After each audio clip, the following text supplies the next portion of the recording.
Boa noite, pessoal. Bora aí para a próxima atividade. Teremos uma atividade aí com o Beto Figueroa. Seja bem-vindo, Beto. Ele vai falar um pouco como pensar globalmente. Bem-vindo, Beto. Fica à vontade. Muito obrigado. Boa noite aí a todos. Sou o Beto, o representante internacional, cofundador e diretor de RH aí da Portal Telemedicina. Hoje a gente vai estar falando um pouco sobre a história dela e principalmente a nossa visão global aí ao passar de todos esses anos. Estamos operando aí já há 7 anos, tanto na vertical de saúde quanto na vertical de tecnologia, a famosa Health Tech aí. A gente é uma plataforma de telediagnóstico e monitoramento. Então, a gente hoje trabalha com B2B e começamos, desde o ano passado, a trabalhar com B2C também. Nossos clientes são clínicas, hospitais, empresas e governos. Agora, pacientes também, conectando esses tipos de cliente com médicos especialistas, como cardiologistas, neurologistas, etc. Usando inovação, bastante parte tecnológica embarcada nisso, hoje a gente oferece esse acesso à medicina para o Brasil e África. Então, para entender um pouquinho melhor sobre o que é a telemedicina e a Portal, o jeito que ela opera, vou trazer aqui um case bem famoso de sucesso nosso, onde aconteceu ali em Coari, é uma ilha que fica só no acesso de avião ou barcos, fica no interior da Amazônia, então dá para imaginar, o lugar é difícil de acesso. A gente teve operações da Petrobras ali com que causou bastante fluxo de pessoas indo e vindo, mas também tem diversas vilas indígenas lá, tanto quanto a que o Paulo vive. Pra vocês terem ideia, 24 horas de barco para você chegar lá de Manaus.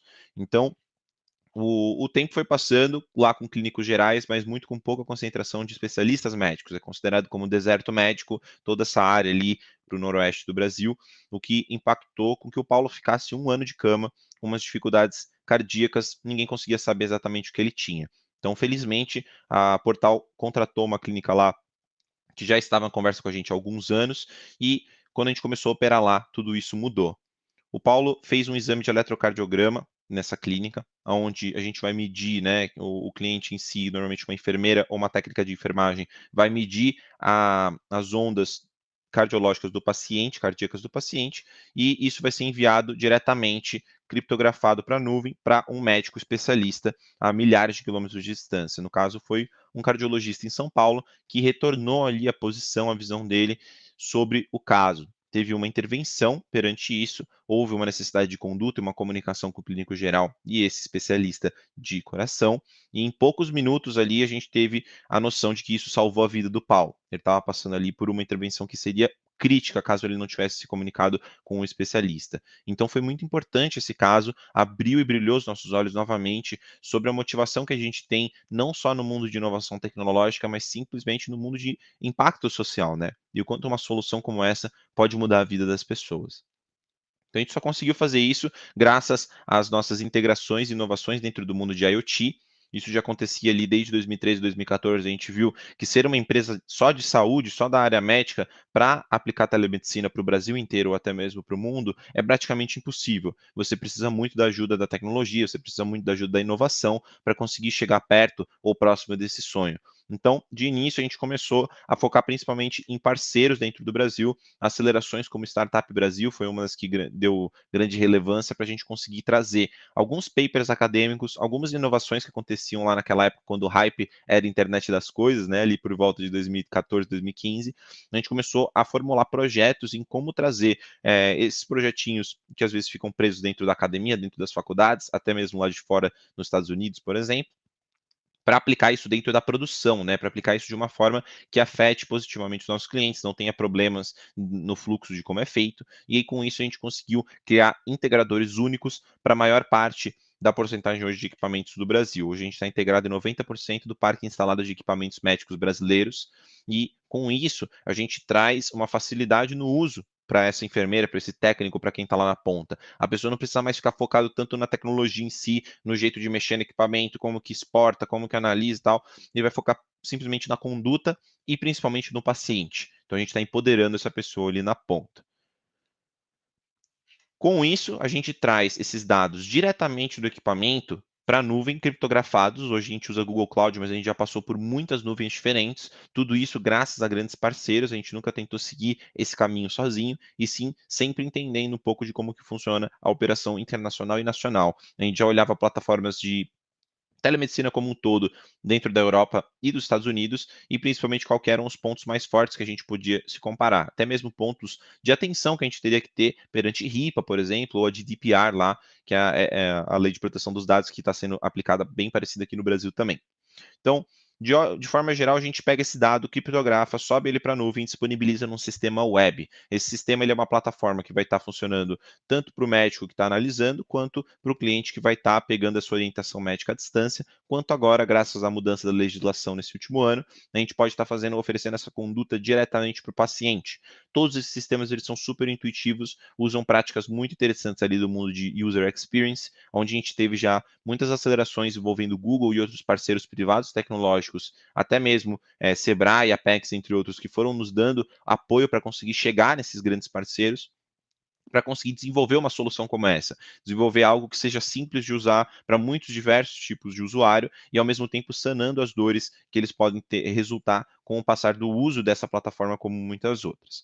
Então, com isso, a gente conseguiu ter uma grande penetração aí no mercado brasileiro com o passar dos anos, e hoje a gente está com mais de 1.000 clientes no Brasil e na África, principalmente, 390 cidades aqui dentro do Brasil. Só que com isso, com o passar do tempo, a gente foi vendo que a ideia como um todo, ela não podia se remanescer só dentro do Brasil. Né? Se você olha para um ponto de vista de inovação ou mesmo de startup, você quer um crescimento exponencial. E como que você atinge isso? Então, em 2015, depois que a gente conseguiu essas integrações, a gente tentou olhar um pouco mais para o mundo do mercado de acelerações mesmo. Quais são as empresas ou até mesmo os órgãos públicos que estão motivados a acelerar empresas de inovação, né? Então, com isso, a gente participou de um grande projeto do Startup Brasil, a gente participou com projetos do Ministério da Ciência e da Inovação e Tecnologia. Com isso, a gente foi unindo as forças com esses grandes parceiros para entender um pouco mais do mundo afora. Um dos melhores de todos que a gente teve em termos de noção foi o Startup Nations, onde a gente ganhou uma competição envolvendo 50 países em busca de ver quem tinha ali a solução de maior impacto global. E foi muito uma surpresa, assim, porque a gente estava com uma solução só Brasil, apresentou lá e ganhamos, ficamos em primeiro lugar, como assim? Aí não, sua solução precisa muito, é muito precisa dentro dos Estados Unidos, França, Canadá, pô, uns países assim que a gente ficou meio na dúvida, né? Falando, nossa, será que é isso mesmo? Será que não tem uma telemedicina igual a gente, com uma solução dessa, simples, né? Pensava na época. Então a gente foi, depois disso, para o TechCrunch nos Estados Unidos, com a ajuda também de algumas acelerações brasileiras, a gente conseguiu se inscrever e viajamos lá para o Vale do Silício e apresentamos e novamente ganhamos lá. Na época estava até com o governo do Obama, onde tinha o Obamacare, e a gente teve uma comunicação um pouco mais intrínseca ali sobre como que funcionava a operação dentro do mundo da saúde. E aí que brilhou nosso olho de fato, porque a gente viu que as soluções que a gente está aplicando aqui no Brasil, elas também têm muita função lá fora. Porque lá fora, até pelo fato de ser um país desenvolvido, ou mais desenvolvido do que o Brasil nesse sentido, muitas vezes existiram programas, existiram sistemas, existiram softwares que foram desenvolvidos mais rápido do que o normal. E aí isso vende para um pedacinho de clínicas e hospitais, isso aqui vende para um pedacinho de grandes hospitais, isso aqui vende para postinhos de saúde, e no final das contas, essas soluções, nenhuma delas se comunica. Dificilmente você vai integrar com o seu concorrente, ou principalmente se você é uma empresa simplesmente de saúde, de equipamento médico, você não vai ficar contratando equipes gigantescas e gastando seu budget para integrar em concorrentes. Então ficava tudo silos de informação, o que impactava negativamente na visão do médico, na visão da pessoa que estava tendo aquela conduta. Então foi muito impressionante, abriu os nossos olhos para isso e cada vez mais a gente foi profissionalizando o nosso método de apresentar, o nosso método de mostrar para as pessoas o que a gente estava querendo trazer de fato como solução. É óbvio que a gente pode trazer a mesma solução, falar exatamente a mesma coisa e trazer diferentes parceiros aí de países, por exemplo, Estados Unidos, França e Canadá, como a gente tem hoje. Mas não funciona tão bem dessa forma. É importante você tentar canalizar o que você tem de informação, canalizar o que você tem de solução e aplicar isso perante o que você entende que aquele ecossistema tem como dor, né? O que é a persona nos Estados Unidos para sua solução, o que é a persona na França para sua solução, até mesmo no Japão, entre muitos outros países que a gente foi, ao passar dos anos aí, dando um jeito de chegar a ter assistências e conversas um pouco mais profundas. Isso, no final das contas, está associado muito ao quê? Cadastros diferentes. Você vê que num lugar você cadastrou com o CPF no hospital, no postinho de saúde pediram sua carteirinha do SUS, mas ali no hospital da outra cidade você cadastrou com a carteira de motorista. Putz, dá um problema que no final das contas ninguém consegue sanar, porque já desde o input, desde a primeira iteração tecnológica, ficou cabeludo ali, né? Ficou diferente o cadastro em lugares diferentes. Então, quando a gente olha para isso, não adianta tentar solucionar somente pensando na nossa forma de trabalhar. Graças a, principalmente o StartOut, um programa aí que envolve muito do mundo da Apex, a gente começou a entender um pouco mais profundo como que era sanado esse problema em outros países, que no final das contas não era muito sanado, né? Era mais em alguns hubs ali específicos. Isso significa o quê?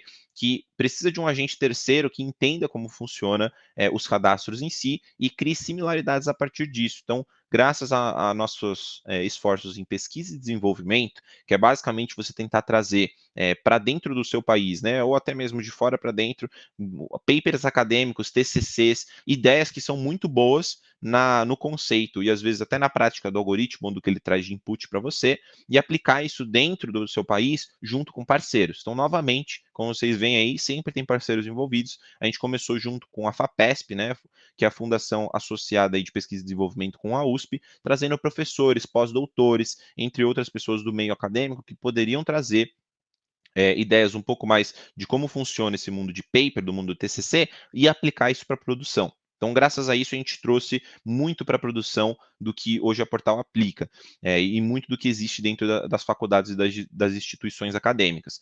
Com isso, a gente criou o nosso famoso Master Patient Index, o índice master ali, né, o índice mestre de paciente, onde a gente vai usar um array ali, uma junção de 40 algoritmos probabilísticos, que eles vão estar analisando diversas informações dos pacientes em busca de trazer o mesmo paciente, que teoricamente são dois duplicados, porque um estava o Wolfgang Meyer ali com EI e o outro realmente checou no RG e escreveu do jeito certo com Y, ou vai saber, estava em dois lugares diferentes com cadastros diferentes. Então a gente unifica isso associando desde informações básicas como nome de pai, nome da mãe, RG, data de nascimento, etc., até o ponto de usar visão computacional para análise de alguns tipos de imagem, para ver se o pulmão do Meyer ali no ano passado é o mesmo pulmão do Meyer aqui nesse ano. E isso acaba impactando positivamente na vida do médico em qualquer lugar do mundo, tá? Isso aqui é o que eles chamam muito lá fora da visão holística, do que você consegue enxergar do passado do paciente sem ter a necessidade de ter muitas interações. Pede os medicamentos, pede o nome do paciente, pede o exame do paciente do ano passado, pede ali informação dos entes, etc., onde pode estar armazenado dentro do mesmo lugar. Então, uma das coisas que é muito comum dentro desse mundo são remédios. Você vê ali o Dorflex e o Miorelax, você vê o Nevralgex aí, você vê o Reflex, vai que vai, todo mundo tem nomes diferentes, porém os princípios ativos deles, a composição química é a mesma. Então imagine isso aqui para um histórico, né, para você analisar como um robô, 30 nomes diferentes, só com os agentes ativos ali sendo a composição química igual.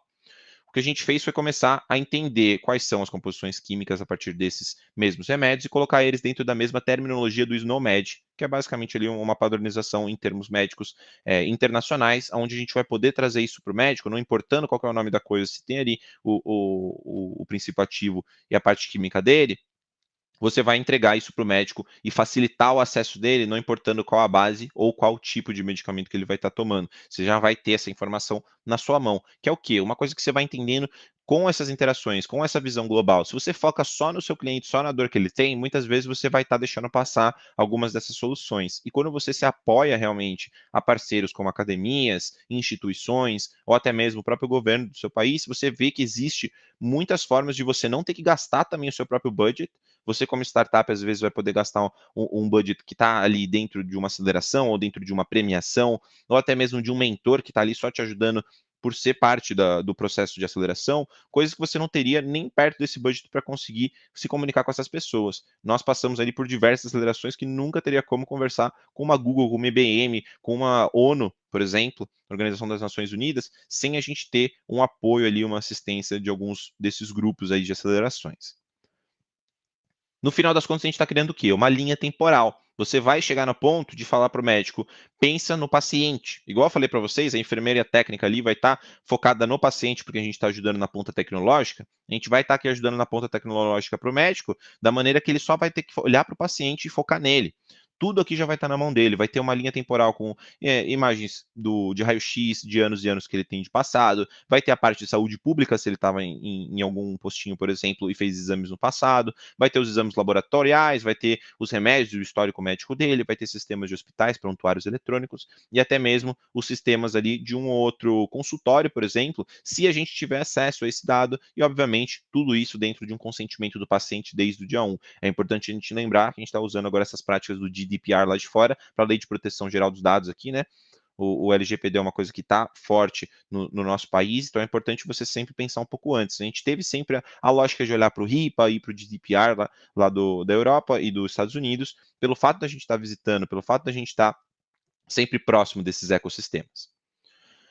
Case de sucesso, como que a Portal trabalha e o que a gente aprendeu com isso tudo. Então, de início, a gente sempre trabalhou com clínicas e hospitais. Esse foi o início da nossa ideia como um todo. E a gente foi vendo que já, desde o princípio da ideia, existia essa dificuldade. Existia a dificuldade de você conectar todos esses equipamentos e sistemas de saúde dentro do mesmo lugar. A Unimed, que foi o nosso cliente, um dos primeiros clientes que a gente teve, a Unimed aqui de São Paulo, ela já demonstrava essa dificuldade. Imagina se você olha isso para a quantidade de unidades que ela tem no Brasil. Então, com o passar do tempo, a gente foi aplicando essas soluções de interoperabilidade entre equipamentos e até mesmo providenciando uma visão um pouco mais clara dos históricos de exames passados para os médicos, né, para os especialistas, fez com que a gente conseguisse cada vez mais apoiar grandes cadeias de clientes, né, de unidades ali, quando é aquelas redes com um monte de unidades, com equipamentos diferentes, em cidades diferentes, é difícil você conseguir condensar isso no mesmo sistema, é uma coisa que a Portal faz, e junto com o United Health Group também, que tem a 1000 ali, né, a UHG hoje é um dos grandes do Brasil. Com isso, a gente foi emergindo para o mundo de saúde corporativa. Aqui no Brasil, isso é um legal exemplo. A gente vê que atestado de saúde ocupacional, fazer um check-up ali, porque você mexe numa metalúrgica, né, num equipamento muito pesado de uma empresa, uma fábrica, por exemplo, você é obrigado a fazer alguns check-ups, às vezes mais de um anual, ou pelo menos um anual, para ver se está tudo certo com a sua saúde para poder operar aquilo. Isso não é padrão lá fora. Vocês sabiam disso? Não é padrão. Você vai para os Estados Unidos, os caras falam como assim? Não existe isso, ia ser mó caro se a gente fizesse aqui. Então tem algumas práticas do seu próprio mercado que às vezes é um nicho e às vezes é um bom jeito de você trabalhar que você não tem tanta noção. É uma coisa padrão? Pô, então tem um monte de solução que já funciona para eles. Se você vê lá fora, existem alguns países que têm um pouco dessa conduta, como Inglaterra, por exemplo, e você trazer uma solução que já é padrão, porque você pensa nisso desde o dia 1, brilha o olho das pessoas lá. A gente teve diversas acelerações que a gente pôde falar com as pessoas do governo mesmo, né, da parte mais de saúde pública, por exemplo, existe um matchmaking ali onde você vai se comunicar com empresas que sejam parceiras em termos de saúde, ou sejam concorrentes em termos de saúde, se você quiser também, e nessas conversas você entende alguns empecilhos ou até mesmo algumas faltas de lógica. Pô, não existe isso no meu país, mas no seu existe, como que a gente pode praticar? Então a gente começou a fazer enfermarias internas, a gente pedia para a BRF, por exemplo, ao invés de pegar um ônibus, levar 50, 100, 200, 500, às vezes mais de 1000 funcionários para uma cidade onde tem um especialista, ou um clínico geral e uma enfermeira para mandar o dado para portal, por que não fazer uma enfermaria interna, coloca os equipamentos básicos ali que você precisa para o ASO, maravilha. Uma enfermeira, ela vem ali no dia que precisa fazer, faz exame com todo mundo, a gente devolve esse laudo aí, devolve a sua opinião médica na sua mão, e o diagnóstico, no final das contas, ele acaba sendo uma prestação de serviço que diminui os economics ali da coisa, fica mais barato para todo mundo. Então é muito legal como a gente pode apoiar as nossas decisões ali em diferentes tipos de mercado. Com a construção desses dois, hoje a gente está trabalhando com licitações e até mais próximo da área de saúde pública do Brasil, focado aqui principalmente no governo de São Paulo, a gente está fazendo a mesma coisa, integrando dentro de diversos sistemas no mundo médico, no mundo de medicamentos, etc., de uma forma que a gente consiga dar uma visão holística para aumentar cada vez mais a performance ali das pessoas que estão envolvidas nesse mundo de saúde pública.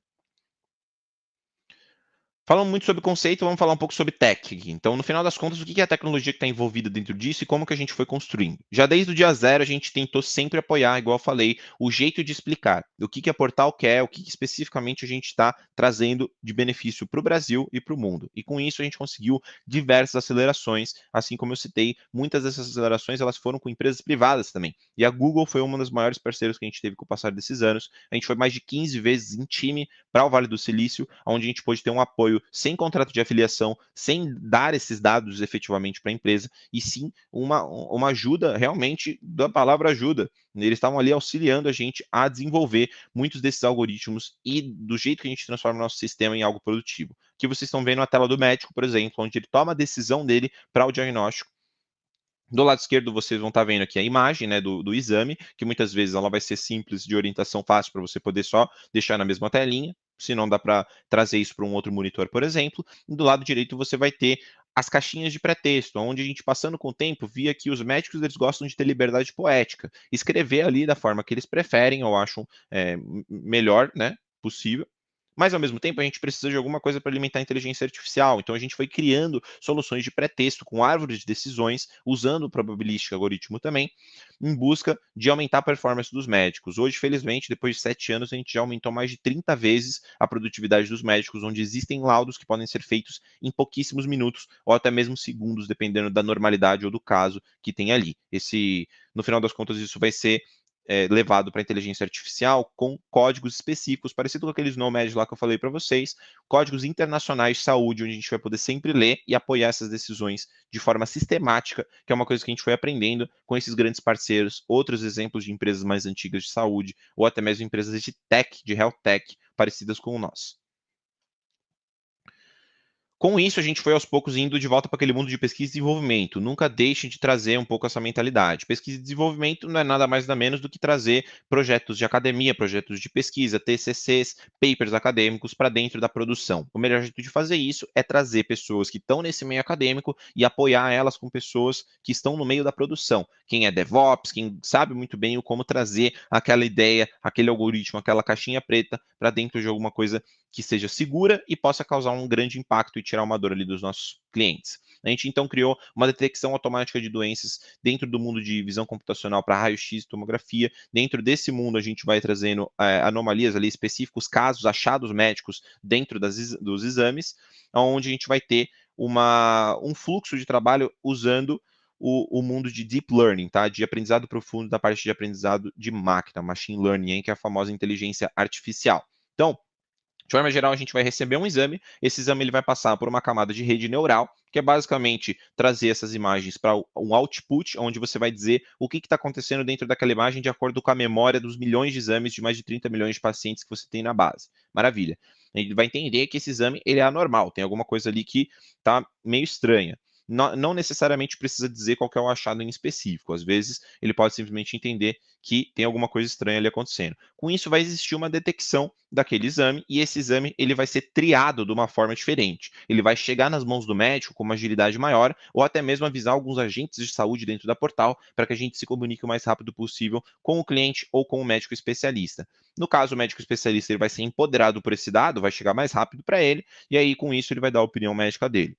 Como eu falei para vocês, aumentar a performance é uma coisa muito legal, mas quando você olha para o ponto de vista de que aumentar a performance pode aumentar o erro, não é tão legal, certo? Se os laudos eles saem em poucos minutos porque está super rápido, não aumenta a chance, aumenta a chance dele errar, no final das contas. Então, o que a gente faz aqui é muitas vezes tentar apoiar essa decisão. Se a máquina falou que estava anormal e o médico falou que está normal, manda para mais 2 médicos, faz um board of consensus, que a gente chama, para sempre trazer o empoderamento da decisão do médico. Se ele discordou da inteligência artificial, é muito difícil que seja um erro médico de 3 médicos, por exemplo. Talvez um tenha errado, está cansado, não viu ali alguma coisa específica no exame, os outros 2 vão apoiar essa decisão e aí vai ser enviado do jeito certo para o paciente, ou no final das contas a máquina está errada, ela vai entender isso com os outros e a gente vai fazer um treino de inteligência artificial em ciclo, que a partir do momento que tem essa opinião, ele vai evoluindo cada vez mais o seu aprendizado.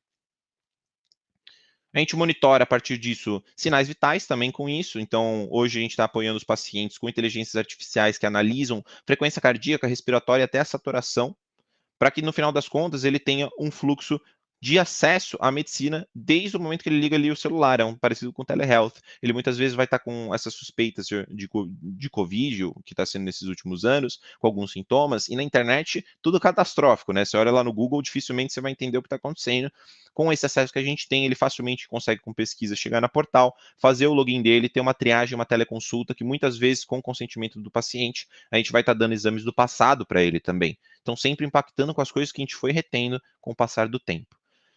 Gosto de finalizar sempre com os nossos parceiros. Então, como eu disse para vocês, foram muitos aprendizados. 2015, quando a gente passou ali pela 2014 para 2015 com o Startup Brasil, a gente foi entendendo cada vez mais o quanto que o nosso governo ele está apoiando, mas as pessoas muitas vezes não veem. As pessoas de startups, muitas vezes, elas estão focadas em como funciona a startup lá fora. Não se aplica tanto isso no meu país, é melhor eu focar aqui e trabalhar sozinho.